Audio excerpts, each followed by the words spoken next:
alaikum jama'a, da farko dai suna na Shirabil Adamu Yawuri, shugabanci mai bincike da wayar da kan jama'a ta Yawuri Media. Kamar yadda muka saba kawo muku tallace yau ma mun kawo muku tallan wani sabon injin oil na man juye na mashin mai kyawu. Wannan man yana da kyawu sosai kuma mai inganci ne, kamar yadda muke gani a nan gare mu muna iya cewa sabon kamfani ne, amma wasu yankuna kamfani ne wanda ya rade yana aiki kuma an gwada shi an ga ingancin shi. Yanzu haka ga yanan mun kawo shi a wannan shago na AA Oil Yawuri opposite mai damma nan kuma kaza da Madan Happiness mai sai da abinci. Don haka din mai bukata muna ba da shi akan farashi mai sauki. Kuke gani wayannan mashina ne wayanda aka jira su sama da kwara 20, su wayannan ana musu jiyan kyauta ne free of charge, ba sai ka bayar da ko ɗin ɗinka ba, saboda a testa muna man da yake munan wajen mu man muna iya cewa sabo ne, amma wasu yankuna tsohon mai ne wanda an dade ana amfani da shi, an gwada kuma an ga ingancin shi. Mai ne mai lafiya mai inganci, da haka idan kana bukata kana iya ka gargazo na oil Yawuri kusa ga mai dama pharmacy, zaka same shi yana da kyau yana da inganci. Sai mun ji ku muna saiwa ɗaiɗaya kuma muna bayar da sari.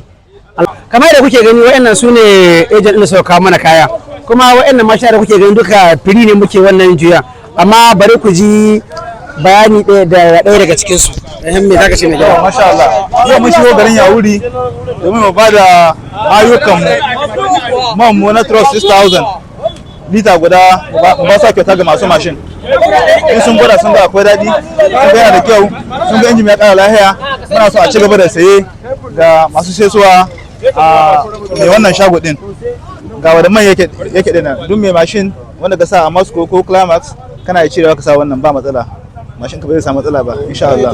Na biyo bisa hanya ne, naga taro, naga an tsaya, kuma naga ana ma mutane juye kyauta, duk da yake mu ma muna da mashina da yake muna hawa, da yake sabon mai ne ba mu san ingancin shi ba da yanayin wanda yake. To shine kaga muna kokarin mu ji karin bayani daga gance daga wanga mai. Tunda ka ce wanda zai iya sa Climax ko Hamasco zai iya sa wannan, to amma ba mu san yanayin balon shi ba ko kuma yanayin ingancin shi daga karhe. Dama shine tambayar da nake so in yi. To kaga kowane mai yana da akwai abin da aka ce mai API, yana da API din shi, yana da lamba, kowane mai yana da lamba. Wannan a Moscow da ka gani yana da 20W50 ga shi ne. Climax shi ma an sami shi wannan lamba din. Na haka duk mai sa ire-iren Climax da a Moscow in ya zo ya sa wannan din ba matsala insha Allah, ba matsala. Wannan mai ma grading shi ma ya hewa an ce da na ambata, ya yi grading din su.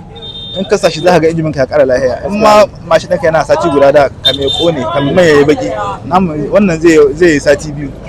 Kuma in ka zo ka cire man za ka ga bai konewa da wannan. Mai ne mai kyau kuma mai arha insha Allah.